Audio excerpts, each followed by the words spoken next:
Oke, hari yang cukup melelahkan dari kemarin. Saudara saya menikah kemarin, jadi cukup hektik, cukup capek juga. Dan tadi pagi juga pikir anak-anak bakalan istirahat, takutnya kecapean, dan ternyata mereka yang lebih dulu bangun. Jadinya nggak jadi. Ya udah kita pikir, ayo rame-rame kita kesini. Dan terima kasih buat Tuhan pastinya buat kekuatan yang diberikan. Berbicara tentang kekuatan, hari ini judulnya agak kebalikannya. Judulnya hari ini weakness, kelemahan, dan kita masih lanjutin seri kita mengenai si Simpson ini, aka the foolish judge, ya, hakim yang bodoh.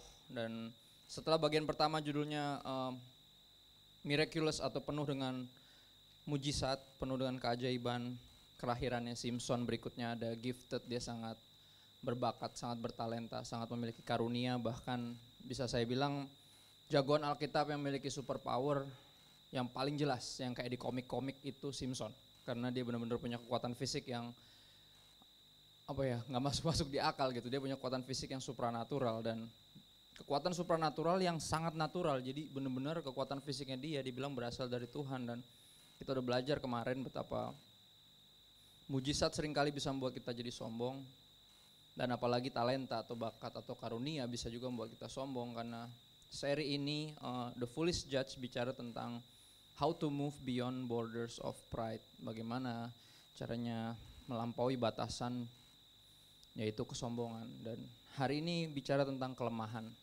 Di luar dari semua mujizat yang dilakukan dalam hidup Simpson oleh Tuhan, dan di luar dari semua bakat, talenta, dan karunia yang dia punya kelemahan yang sangat menonjol, dan kita tahu semua kisahnya. Kita akan lihat hari ini beberapa, atau lebih tepatnya dua hal yang paling jelas kelemahan si superhero ini. Atau saya bilangnya nggak bisa bilang superhero karena saya nggak ngefans sama Simpson, agak aneh orangnya. Ya. Bagian pertama ada dua kelemahan utama dia yang kita tahu langsung dari Alkitab. Kita akan baca aja.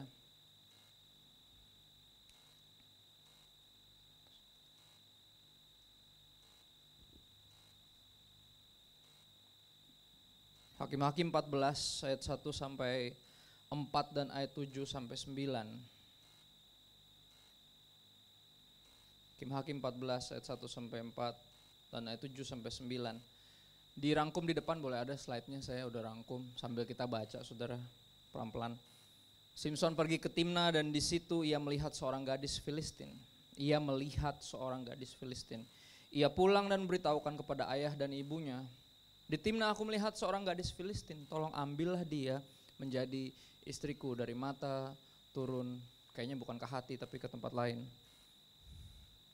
Tetapi ayahnya dan ibunya berkata kepadanya, tidak adakah di antara anak-anak perempuan, sanak saudaramu atau di antara seluruh bangsa kita seorang perempuan sehingga engkau pergi mengambil istri dari orang Filistin, orang-orang yang tidak bersunat itu? Atau bicara tentang kalau konteks sekarang orang-orang yang nggak percaya, emang nggak ada anak Tuhan yang lucu-lucu gitu sampai lu mesti nyari yang nggak percaya sama Tuhan gitu ya.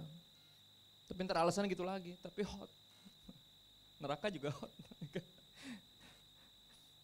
Itu mesti hati-hati, banyak anak Tuhan dengan segitu nggak percayanya sama Tuhan, bahwa Tuhan tuh punya yang terbaik yang dari dia, sehingga memaksa cuman karena tadi kelihatannya menarik.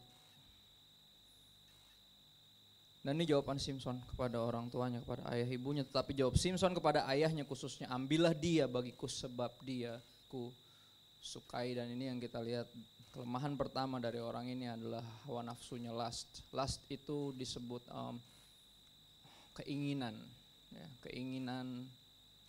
Makanya perintah Tuhan, hukum Taurat nomor 10 bilang jangan mengingini milik orang lain. Don't look other person's belonging and lust after it atau after them. Mata, kelemahannya mata, dan betapa ironisnya nanti matanya yang nanti akan dicongkel. Sampai segitunya. Dia melihat, dia mengingini, dan alasannya cuma satu doang alasannya. aku suka, udah itu ya. Itu doang alasannya. Gak bisa dinasehatin, pokoknya judulnya suka aja. Pokoknya kalau gue udah suka, gue mesti dapet. Itu dia. Salah satu yang menonjol dari orang yang sombong adalah itu.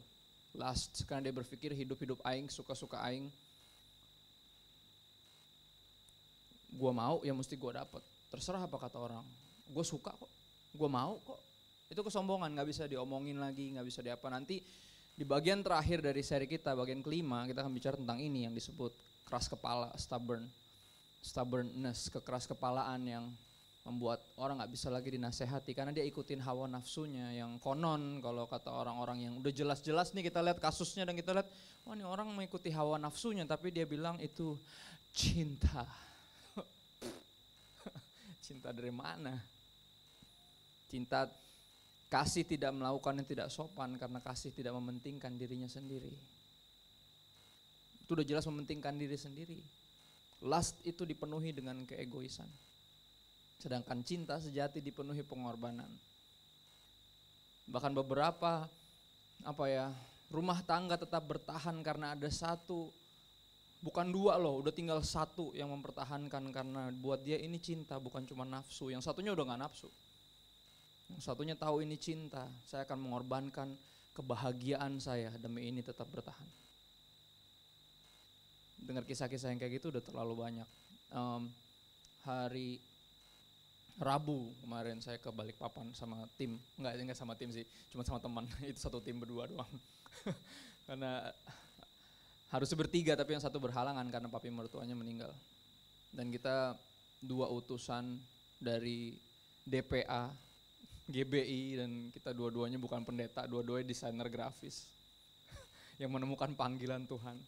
Dan kita kesana bawa modul dan salah satu modul favorit di luar dari leadership, di luar dari filosofi pelayanan generasi, gembala generasi, konseling generasi. Yang paling favorit tentunya adalah bersatu, dipersatukan untuk berdampak bagi generasi atau pacaran dan pernikahan Kristen.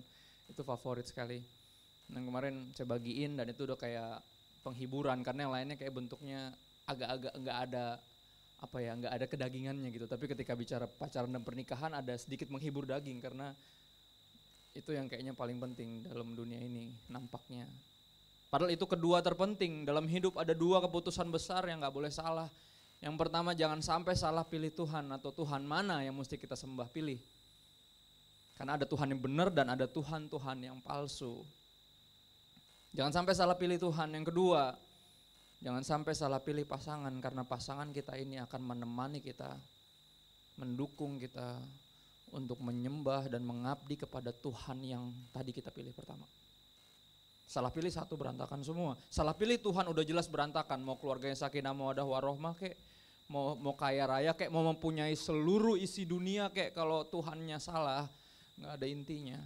Tapi yang kedua juga problem, kalau Tuhannya benar tapi kita asal pilih pasangan lebih tepatnya atau ya yang mau aja deh pokoknya akan problem karena ketika kita melayani Tuhan, kita mengabdi kepada Tuhan, kita menyembah Tuhan yang itu, pasangan kita enggak. Dan itu akan drag down. Dan ketika dibagiin itu, yang sebenarnya targetnya itu kita mencari yang disebutnya young leaders, makanya namanya get young leaders. Oke, targetnya itu anak-anak dari ketua remaja sampai ketua pemuda sampai pembina pemuda kayak youth pastor yang itu targetnya sebenarnya. Tapi ada datang satu ibu-ibu dan dia cuma ikut 2 sesi dan salah satunya yang ini. Sepanjang sesi ini dia berkaca-kaca, dia nangis. Saya bisa lihat dia nangis. Dan setelah sesi dia berdiri, dia bilang terima kasih buat ini dan sangat disayangkan yang datang sedikit banget kata dia. Saya berharap ini bisa dibagiin lagi. Dia itu salah satu pengurus dari perkumpulan wanita di Balikpapan dan dia rasa itu harus sangat dibagiin betapa pentingnya untuk memilih pasangan yang dari Tuhan. Dan dia sampai berdiri sampai minta foto bareng sama tim, semuanya rame-rame ke depan dulu karena dia harus balik lagi ke kantor. Itu hari biasa saudara, seminar hari Kamis, itu hari kerja, hari kuliah, jadi sepi. Tapi ya itu, segitu pentingnya untuk memilih. Tapi nampaknya nampaknya hawa nafsu membuat orang lebih tepatnya asal pilih karena dia ikutin apa kata hatinya. Percayalah di dalam Alkitab nggak ada perintah sama sekali untuk follow your heart. There's no Nggak ada satu perintah pun, nggak ada pernah Tuhan memerintahkan kita untuk coba dengarkan apa kata hatimu. Nggak ada. Itu kata dunia ini, atau lebih tepatnya kata iblis. Karena apa yang iblis ingini sama yang kita ingini sama. Saya akan bawa kita ingat lagi ke satu orang yang bernama Simon Petrus ketika Yesus lagi menceritakan bahwa dia akan dikhianati, disiksa, disalib dan mati, terus bangkit hari ketiga. Tiba-tiba Simson bilang, Tuhan Guru dijauhkan daripadamu akan itu terjadi, amit, amit, amit, amit. Katanya Tuhan gak bakal biarin itu terjadi. Yesus marah dan dia bilang kayak, nyah kau iblis, kau hanya memikirkan apa yang dipikirkan manusia. Menarik. Yesus bilang Simon sebagai iblis, tapi iblis hanya memikirkan yang dipikirkan manusia, bukan yang dipikirkan Tuhan. Jadi yang dipikirin manusia sama iblis itu sama. Gak ada satupun perintah untuk mengikuti hati kita di Alkitab. Bahkan ada perintah untuk hati-hati sama hati kita. Because it is deceitful among all things, above all things. Yang paling deceitful itu apa ya?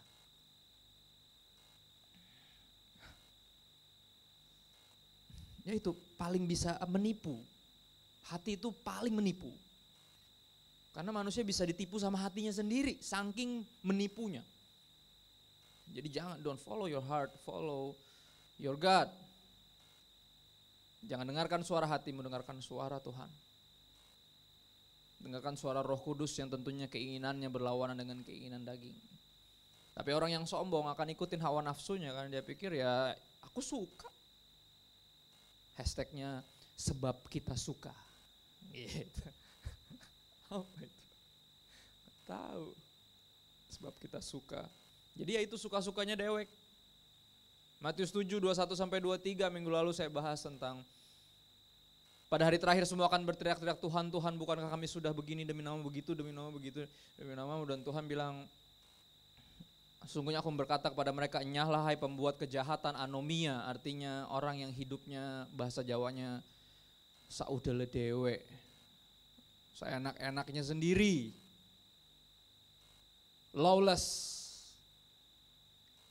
gak punya hukum atau gak punya otoritas di atasnya. Beberapa orang memilih jadi ateis bukan karena Tuhan gak masuk akal, tapi karena mereka gak suka ada otoritas di atas mereka.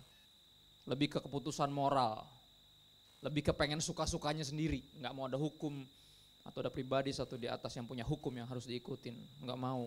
Dan itu jelas salah satu lambang kesombongan adalah lust, hawa nafsu yang dia pikirin cuman yang dia mau, yang dia lihat, dia suka, pokoknya itu yang mesti dia dapetin. Ayat 7-9. Oh ayat 4 ini menarik saudara, ini agak-agak ngeganggu, tapi ini kita akan harus lihat. Saya hamba Tuhan yang belajar untuk setia, baca setiap ayat dan gak menghindari satupun. Ini satu yang paling bisa disalahgunain, coba lihat.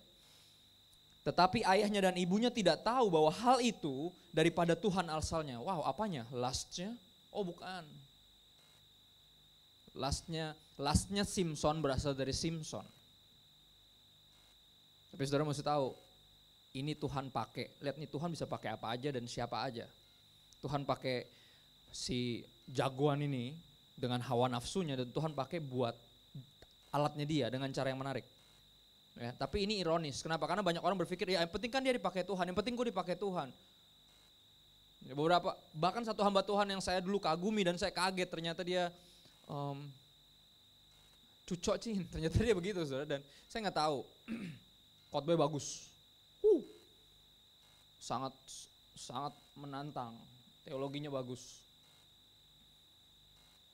Tapi ternyata berakhir seperti itu. Ya kami keluarga besar dari istri, adik ipar saya bikin kayak tempat nge-gym gitu loh saudara, kayak tempat nge-gym, dan di sana ada satu orang yang ikut nge-gym dan dia ngobrol dan ternyata dia itu ditaksir sama hamba Tuhan ini.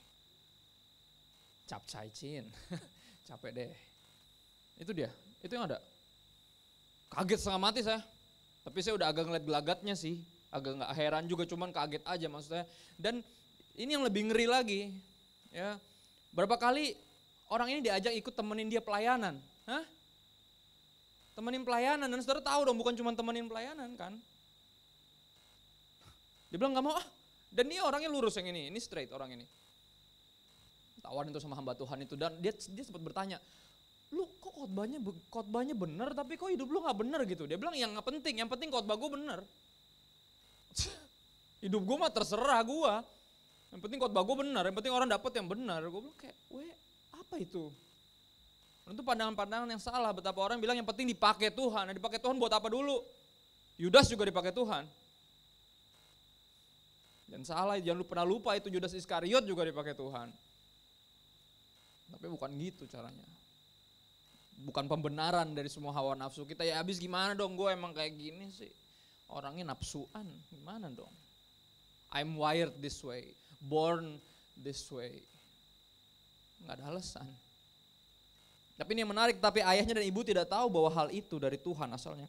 Sebab memang Simson harus mencari gara-gara terhadap orang Filistin, karena pada masa itu orang Filistin menguasai orang Israel. Jadi Simson bukan boneka yang digerakkan Tuhan sehingga dia memiliki hawa nafsu. Enggak, justru hawa nafsunya dimanfaatin sama Tuhan. Dipakai, Tuhan bisa pakai Allah turut bekerja dalam segala sesuatu untuk mendatangkan kebaikan bagi mereka yang mengasihi Dia dan terpanggil sesuai rencananya. Saya gak mau hindari ayat ini biar kita belajar ngeliat dan gak lagi terus-terusan ngeliat cerita ini untuk membenarkan semua kelemahan kita. Hari ini judulnya weak, lemah. Gifted but weak. Product of miracles but weak. Ayat 7-9 kita lihat. Maka pergilah ia ke sana lalu bercakap-cakap dengan perempuan itu. Sebab Simson suka kepadanya, lagi kata-kata itu muncul lagi, hatinya berkata yes, walaupun Tuhannya berkata no.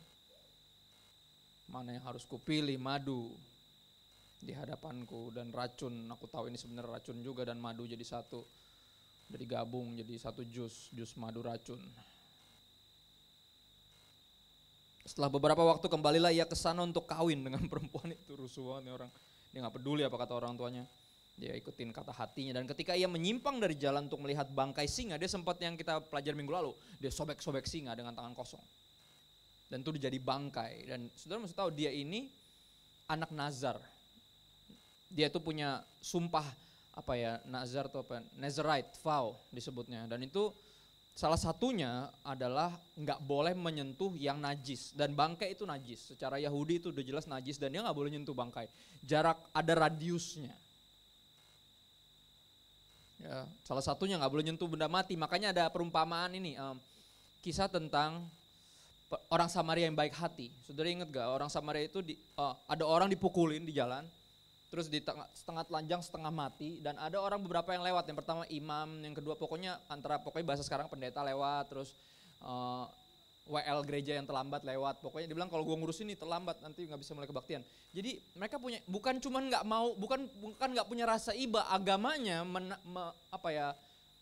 agamanya membuat batasan untuk bisa menolong dia. Karena gini, kalau masih hidup, nah kalau udah mati gimana? Gue megang mayat dong. Gue megang mayat mesti 7 hari lagi penyucian, yang adalah berarti minggu depan gue baru bisa pelayanan. Agamanya menghalangi dia dari nolong orang. Nah itulah agama. Tuhan gak pernah sama sekali menahan kita dari menolong siapapun, tapi agama, hukum yang kita buat sendiri, seringkali membuat manusia udah gak manusiawi. Bukankah manusia lebih berharga daripada domba, kata Yesus. Ketika Yesus nyembuhin orang sakit di hari Sabat, bisa ada yang marah loh. Orang gila mana yang lihat orang lain disembuhin marah? Ada orang yang agamawi. Tapi kan gak boleh di hari Sabat, kenapa lu gak datangnya besok? Nah kalau besok mati gimana?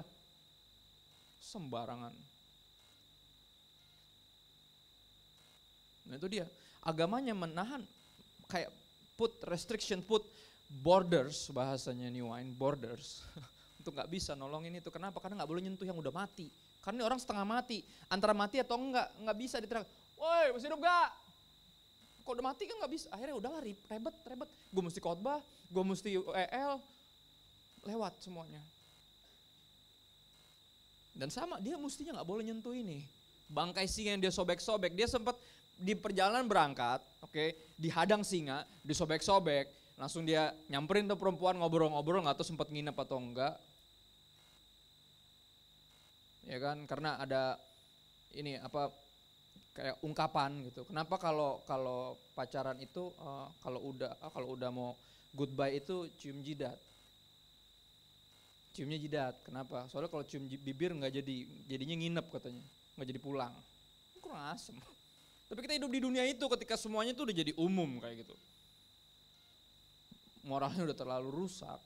Sampai kayaknya itu jadi bercanda, saya nggak bisa ketawa baca itu. Karena saya tahu itu nggak lucu. Saya nggak tahu dia sempat nginep atau enggak, yang jelas ketika dia lagi dalam perjalanan balik lagi, udah jadi bangke. Dan ini yang saudara mesti lihat. Berapa waktu kembalilah ia ke sana untuk kawin dengan perempuan itu, dan ketika ia menyimpang dari jalan untuk melihat bangkai singa itu, lihat bayangin, bangkai, mesti dia lewatin aja, dia malah dilihat, malah menyimpang dari jalan, malah ke samping, malah nyamperin. Dan orang ini gak peduli sama sekali. Padahal udah dibilang gak boleh menyentuh yang haram-haram, yang tidak halal, yang minuman keras, dan Nazarite vow, salah satunya gak boleh nyentuh mayat atau berdekatan dengan itu, hal-hal yang najis. Dia malah menyimpang dari jalan untuk melihat bangkai singa itu. Tampaklah ada kawanan lebah pada kerangka singa itu dan juga madu. Di keruknya madu itu udah rusuh banget orang. Dalam tangannya dan sambil memakannya ia berjalan terus. Dia gak peduli sama sekali. Gak peduli sama sekali. Dengan peraturan gak peduli sama sekali. Pokoknya apa dia lihat, ada madu nih. Dia suka, diambil. Dan sambil memakannya berjalan terus, kemudian pergilah ia kepada ayahnya dan ibunya dan memberikannya juga kepada mereka. Lalu mereka memakannya, tetapi tidak diceritakannya kepada mereka bahwa madu itu dikeruknya dari kerangka singa. Dan itu sesuatu yang najis dan dia gak peduli sama sekali. Orang tuanya pasti ceritain, gak boleh, karena kamu gak boleh gini, gak boleh gitu, gak boleh gini. Karena kekuatan kamu itu ada ininya, ada apanya, ada pantangannya. Dan pantangannya itu ina. Dia gak, don't care, aku suka. Hashtag sebab aku suka. Gak peduli. Berapa orang cuma punya karunia tapi gak punya kerinduan untuk berkenan di hadapan Tuhan. Sehingga melakukan apapun yang dia suka. Anomia. Orang yang hidupnya suka-sukanya sendiri. Saudele dewe.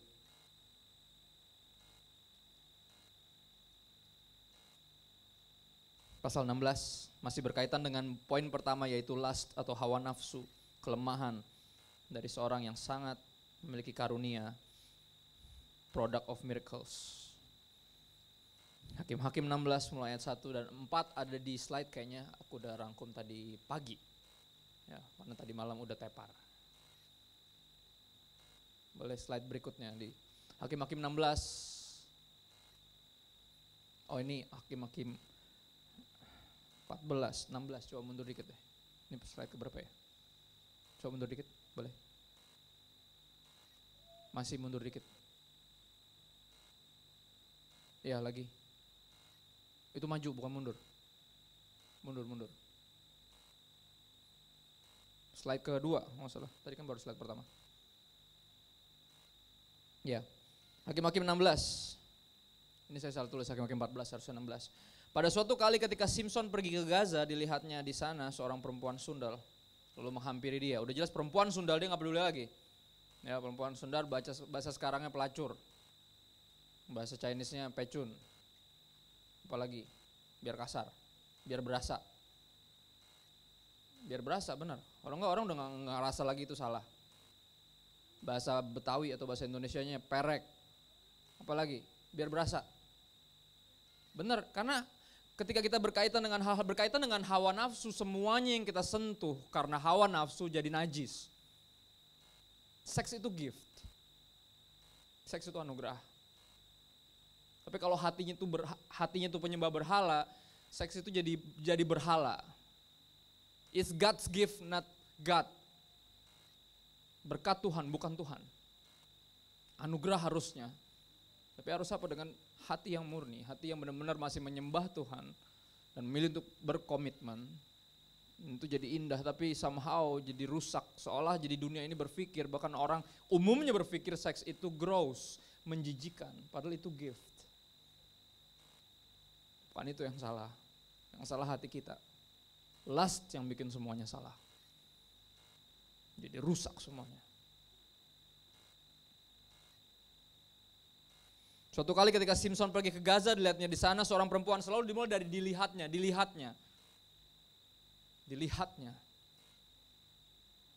Dilihat di sana seorang perempuan Sunda lalu menghampiri dia, bahasanya bukan cuma nyamperin, tapi itu benar-benar tidur dengan dia, menghampiri. Ayat 4, sesudah itu Simpson jatuh cinta kepada seorang perempuan dari lembah Sorek yang namanya Delila. This is another girl.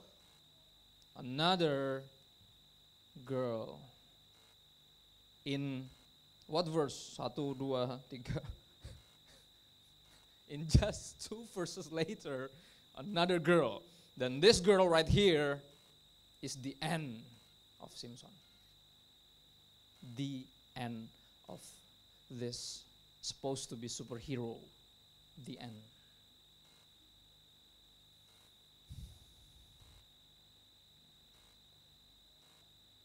Saya nggak perlu berlama-lama lagi membahas hawa nafsu, kita udah tahu.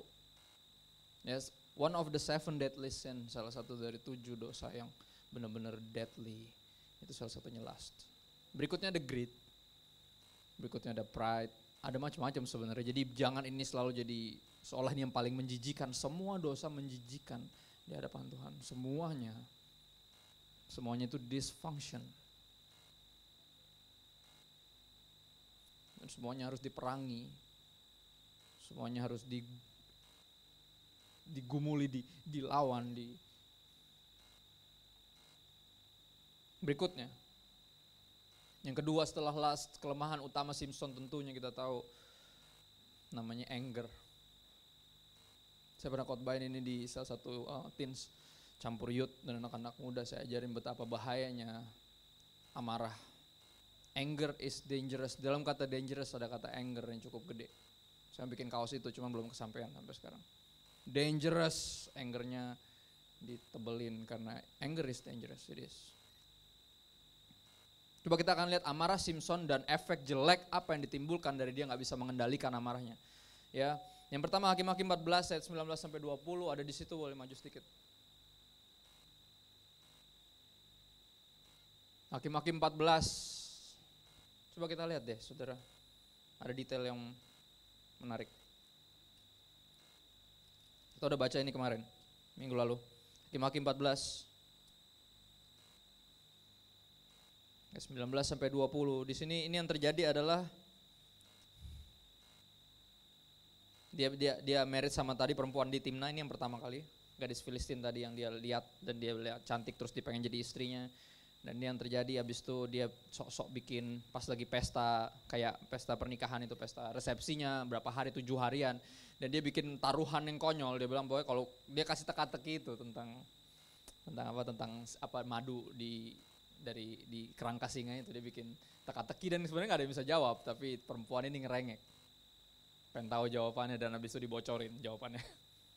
Minggu lalu kita bahas nih, dia marah kan, dia bunuh 30 orang dan diambil jubah-jubah bagus itu karena dia kalah taruhan, dia mesti kasih 30 jubah kebesaran, bukan jubah yang godombrongan, maksudnya jubah bagus, baju bagus, dan dia mesti kasih itu, dan dia bunuh 30 orang.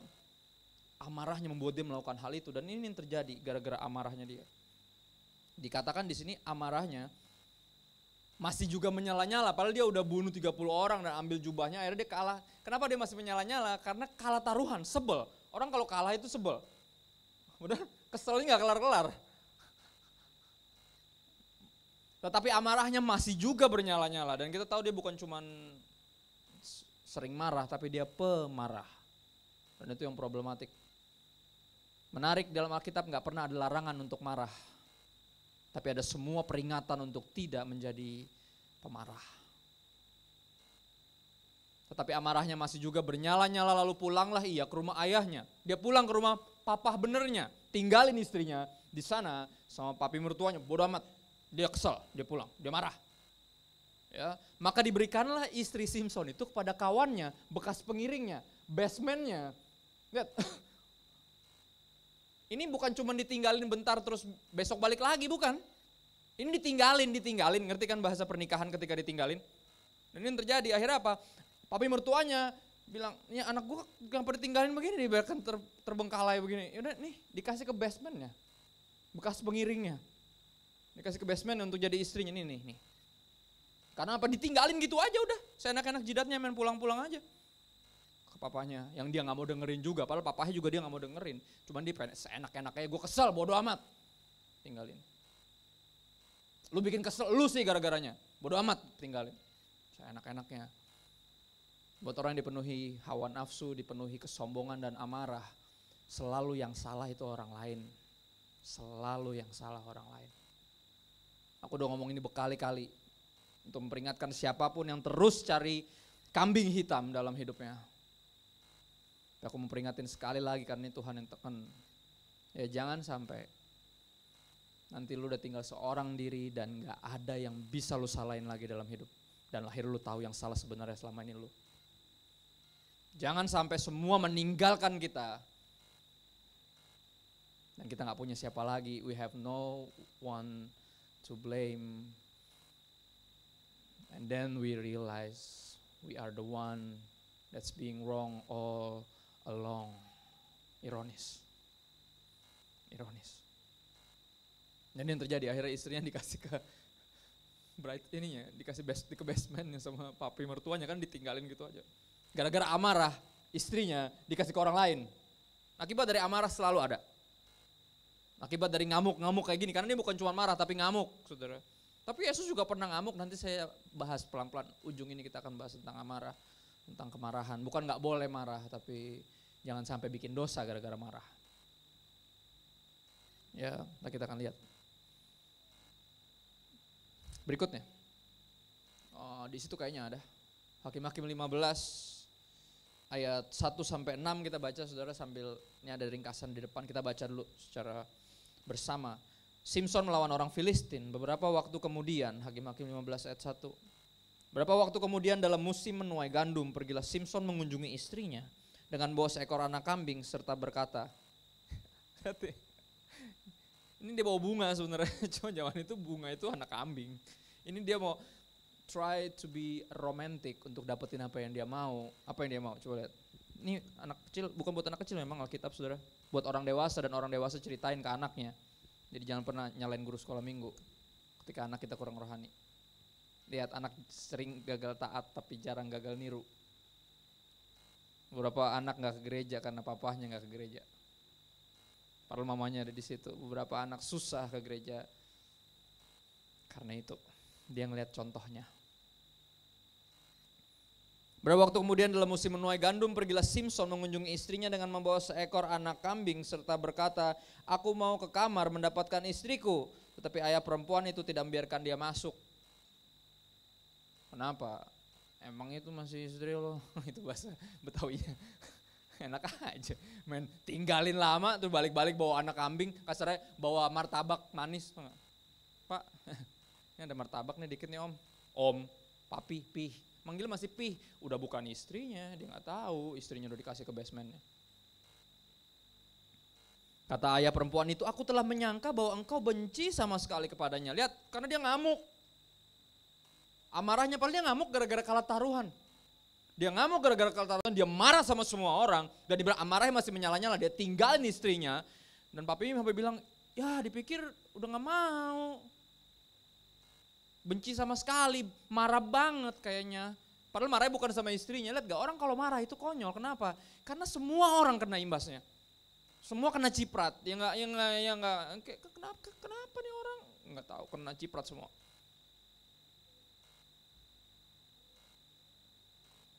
You don't like me when I'm angry. Bruce Banner yang ngomong.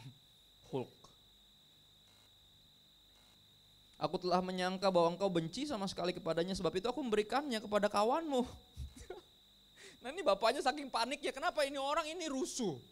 Dan dia super kuat, dan papanya panik sampai minta maaf papi mertuanya. Panik, papi mertua mana yang sepanik itu? Ya kalau anak mantunya monster memang begitu, panik pasti. Dan dia saking paniknya dia bilang gini, bukankah adiknya lebih cantik daripada itu? Saya gak tahu hidup di zaman apa, zaman jahiliyah. Stres banget, udah terlalu panik, ntar dia ngamuk, dia acak-acak di rumah, disobek-sobek gue. Ini adeknya cakep kan, kayaknya lebih cakep ya. Kita dipenuhi humor yang gak lucu sebenarnya. Gak mau ketawa tapi lucu, tapi pengen nangis karena saat satir. Bukankah adiknya lebih cantik daripadanya? Baiklah kau ambil ia itu bagimu sebagai gantinya. Gimana dong, udah Udah dikasih ke kawanmu, bestmanmu, habis kirain lu gak mau. Ini adeknya deh sebagai ganti. Lalu kata Simson kepadanya, sekali ini aku tidak bersalah terhadap orang Filistin apabila aku mendatangkan celaka kepada mereka. He is angry once again. Super angry. Sampai dia bilang apa, sekali ini marah gua beralasan, dia bilang. Yang kemarin gak beralasan, tapi yang ini gak ada yang bisa mempersalahkan aku akan amarah ini. Celaka atas Filistin akan kudatangkan, maka pergilah Simson, ditangkapnya 300 anjing hutan, diambilnya obor, diikatkannya ekor dengan ekor dan ditaruhnya sebuah obor di tiap 2 ekor, kemudian dinyalakanlah obor itu dan dilepaskannya anjing-anjing hutan itu ke gandum yang belum dituai kepunyaan orang Filistin, sehingga terbakarlah tumpukan-tumpukan gandum dan gandum yang belum dituai dan kebun-kebun pohon zaitun. Wow, dudes mad angry. Enrage itu yang dibilang, ngamuk, naik pitam, ngacak-ngacak sampah, bercanda. Kayak anak kecil, pernah lihat anak kecil marah gak? Nih kan, gak dibeliin mainan nih di mall. Gak mau maunya itu, gaya pulang, guling-guling di lantai. Dan dari ujung lorong sampai ujung lorong ini yang dia lakukan terhadap semua mainannya. Kayak main basket masuk ke lapangan, tos bawah, tos atas, jatuh semua mainannya. Emaknya langsung kayak, oh, no. Itu dia. Anak kecil tuh kayak gitu kalau marah. Suka-sukanya dewek. Kalau kita sampai udah seumur segini masih ngamuknya kayak gitu tuh gak. Apa? Duit belanja kita bulan ini kurang. Ngacak-ngacak jemuran itu kayak, enggak usah. Jangan sampai kayak gitu ya. Buang sampah. Ini kerjaan istri, buang kerjaan suami. Ngacak-ngacak sampah, suaminya marah. Gara-gara disuruh buang sampah. Jangan kekanak-kanakan saudara. Jika engkau tidak seperti anak kecil nih, engkau gak bisa masuk kerajaan sorga. Artinya bukan childish, tapi childlike. Childlike sama childish itu beda. Jangan pakai ayat itu untuk membenarkan kekanak-kanakan kita. Karena bener ngelihatnya aja konyol tuh gak. Ya kan, kayak orang yang gini, ada di jalan raya ada sesuatu, saya berapa kali diingetin sama istri saya buka kaca, woi, kayak gitu, kayak ngapain sih sayang, udah malu ah. Belum yang kayak gitu, belum yang turun keluarin kunci stang tuh gak, pernah lihat gak? Tengah jalan, pepet-pepet, hampir semuanya hampir nabrak, hampir kecelakaan beruntun, dia cuma turun, keluarin kunci stang, turun loh, gila kayaknya keren ya, buat dia rasanya keren, buat kita kayak, iyalah mas. Kayak kurang menderita hidup ini, kayak kurang panas nih Jakarta, ditambahin panas amarah lo. Macet bro, telat semua nih. Bener kan gitu kan? Yang marah mah gak berasanya emang ini layak nih. Untuk kali ini gak ada yang alasan yang membuat gue, ini ada pembenaran nih, gue akan hancurin Filistin nih gara-gara mereka nih. Tapi saudara mesti lihat, amarah dia mengerjakan benar-benar sesuatu yang bodoh dan efeknya sangat jelek buat dia. Yang pertama, amarah dia bikin istrinya dikasih ke basementnya. Dan amarah kedua yang kali ini lebih parah saudara, efeknya coba lihat deh. Ayat 6, berkatalah orang Filistin, siapakah yang melakukan ini? Orang menjawab, Simson, menantu orang Timna itu. Sebab orang itu telah mengambil istri Simson. Si bapak menantunya ini ambil istrinya dan memberikannya kepada kawannya. Kemudian pergilah orang Filistin ke sana dan membakar perempuan itu beserta ayahnya. Wow. Efek amarahnya, lihat gak? Istrinya dan papi mertuanya dibakar sama orang-orang itu. Lihat gak efeknya? Efeknya selalu buruk amarah itu. Gak ada bagus-bagusnya. Sebuah kebodohan, foolishness. Makanya saya gak berlebihan Tuhan maksa saya untuk kasih judul ini yang sama sekali gak positif. Yang kemungkinan bikin gereja jadi sepi. Mulai lagi nih Kristo kalau khotbah gak pernah enak. Foolish judge. Judge itu harusnya penuh kebijaksanaan karena dia harus memutuskan perkara. Tapi dia dipenuhi bakat, talenta, dipenuhi karunia, dipenuhi kekuatan. Tapi tolol.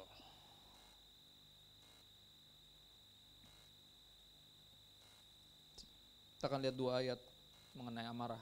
Dan kita akan tutup, saya akan tutup dengan ini saudara. Efesus 4 ayat 26 sampai 27 bahasa Indonesia masa kini tulis gini, kalau kalian marah, janganlah membiarkan kemarahan itu menyebabkan kalian berdosa. Janganlah marah sepanjang hari supaya iblis tidak mendapat kesempatan.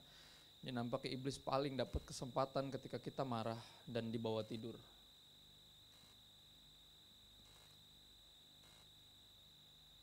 Ketika kita kecewa dan dibawa tidur. Ketika kita kesal dan dibawa tidur. Bahasa Inggris bilang menarik.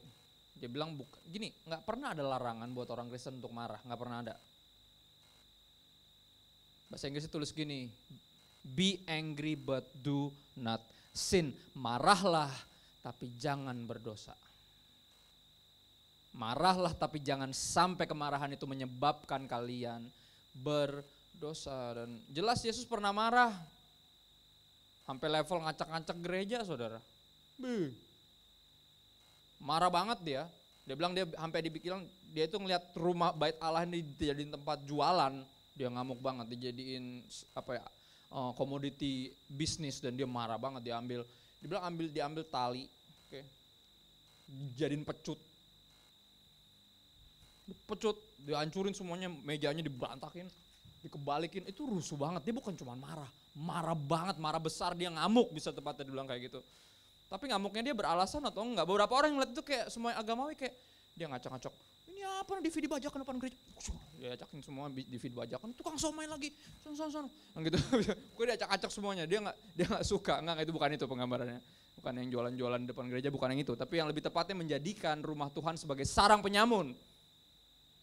Semua hasil jarahan, semua hasil tipu, menipu. Saudara, kemarin saya bagiin salah satu tema sesi saya bagiin yang harusnya teman saya yang bawain, tapi dia gak bisa datang. Saya bagiin tentang gembala. Saya ingat kata-kata Papa bilang gini, kalau kamu gak rela mati buat gembalamu, kamu akan manfaatin mereka. Wow, saya gak pernah lupa kata-kata itu. Kalau kamu gak rela berkorban buat mereka, kamu akan manfaatin mereka. Dan itu dia yang terjadi. Agama selalu, religion is business. Tapi apa? This is a call out. We need authentic Christianity, the real Christianity yang bukan agama, bukan sekedar agama, tapi sungguh-sungguh hubungan sama Tuhan dan hubungan sama sesama. Mengasihi Tuhan dengan segenapnya dan mengasihi sesama seperti diri sendiri.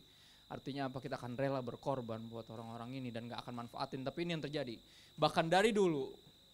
Jadi jangan heran kayak gereja zaman sekarang memang gitu. Nggak usah ngomong kayak gitu. Karena dari dulu juga udah kayak gitu. Jadi sarang penyamun, dikumpulin duit hasil jarahan dan ditaruh di sana, dijadikan suci. Jadi itu money laundering versi rohani. Diacak-acak sama Yesus. Ini rumahku, rumah Bapakku, dia bilang akan menjadi rumah doa. Kalian menjadikannya sarang penyamun. Diacak-acak. Dan kalau saudara baca Alkitab sungguh-sungguh, kemungkinan besar Yesus ngacak-ngacak gereja gak sekali, tapi 2 kali. Dan amarahnya beralasan, karena dia bilang apa? Ini amarahnya Tuhan, bukan amarahnya dia bilang gitu. Kasih akan rumah Tuhan menghanguskan aku. Ayatnya bilang gitu. Saya bilangnya righteous anger. There's such thing as righteous anger, it is. Dan yang Yesus lagi lakukan itu iya. Dia gak terima rumahnya. Beberapa orang dengar saya khotbah kayak, kamu Kristo mungkin kamu masih muda kali, nanti kalau kamu udah agak tua dikit kamu khotbah gak akan marah-marah. Aku bilang selama masih ada ketidakbenaran di rumah Tuhan, api cinta akan rumah Tuhan akan menghanguskan saya. Dan I will preach flaming sermons to burn us all in love. Dan saya berharap kecintaan akan rumah Tuhan bukan hanya dimiliki oleh gembala dan istrinya dan keluarganya dan tim penggembalaan majelis, tapi semua anak Tuhan. Semua umat Tuhan punya kecintaan yang sama. Sehingga gak ada lagi tuh yang ke gereja cuma nyari koneksi dan kayak, kayaknya masih belum punya asuransi semua nih, gue gereja sini mau di prospek semua. Kecintaan dimulai dari setiap orang. Dan kalau semua cinta rumah Tuhan, gak ada lagi yang aneh-aneh. Nggak ada lagi yang gereja jadi sarang penyamun, nggak ada.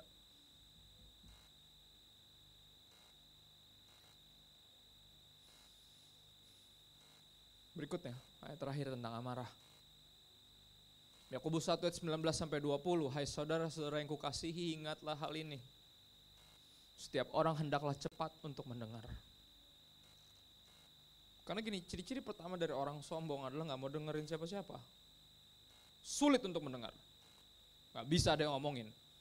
Gini, Tuhan aja nggak didengar apalagi kita. Berapa orang datang dan bilang kayak, tolong ngomong deh sama laki gue. Gue bilang, sis, Yesus aja nggak didengar apalagi Kristo. Bener dah. Sorry ya sis, kayaknya mesti kena batunya dulu deh tuh doi.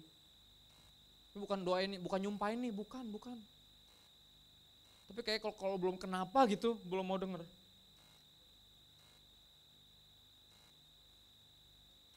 Setiap orang hendaklah cepat untuk mendengar tetapi lambat untuk berkata-kata. Saya sering bersalah dalam hal itu dan istri saya ada saksinya ada di sini. Saya sering kali kayak gitu. Dinasehatin sesuatu, saya langsung cepat berkata-kata. Lambat, udah tahu. Itu sebenarnya tuh kayak pengen jelasin, pengen bikin pembelaan, cari-cari diada-adain kalau nggak ada pembelaan. Nah, itu ciri-ciri orang sombong. Dan saya bersalah dalam hal ini, saudara, percayalah. Semua khotbah ini yang saya bagi ini saya bersalah dalam segala hal. Tiap detik itu saya penuh lust, saya penuh anger. But thank God, His grace is enough. He's changing me day by day by day. He gave me His Holy Spirit, not just in here, but in my life. Saya selalu bilang istri saya itu kayak Holy Spirit dalam bentuk daging. Dia hampir bisa dibilang salah dua suara yang saya dengar selain suara Tuhan. Suara dia. Itu kayak alarm buat saya. Kok saya udah mulai banyak alasan, udah mulai lambat untuk mendengar dan cepat untuk berkata-kata, saya lagi mulai sombong lagi. Dan aduh, sorry sayang, mesti aku ngomong gitu. It's true, you're right. I'm making excuses, I'm sorry. Mestinya gak usah kayak gitu. For that I thank you.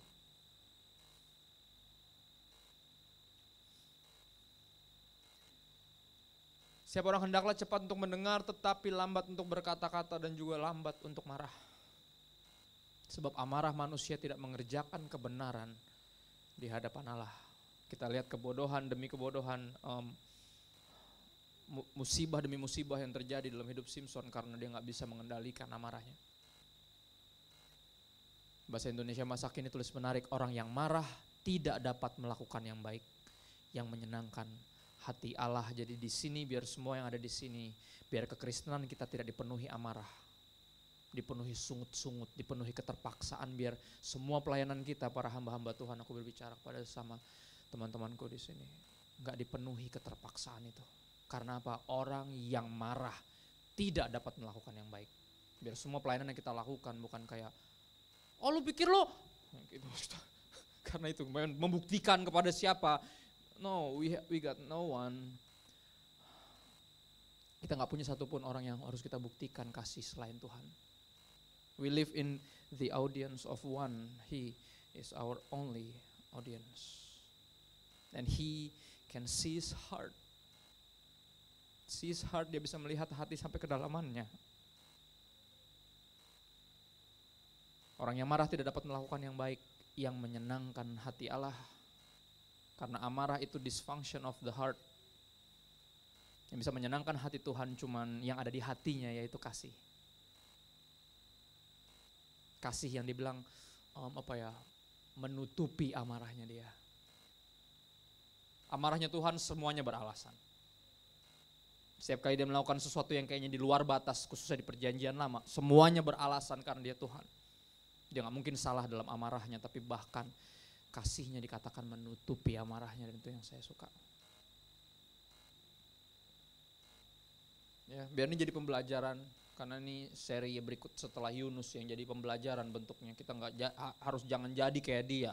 Bukan kayak tuh Simpson aja gini. Terus aku jadi kayak Simpson gitu, kayak jadi ijo terus ngacak-ngacak sampah. Kayak enggak, ini bukan buat dicontoh. membuat dicontoh, justru buat dipelajarin dan jangan jadi kayak dia. Jangan jadi kayak Yunus, jangan jadi kayak Simpson. Ada pembelajaran yang terbalik dan semuanya pembelajaran. Ya, yuk kita berdoa.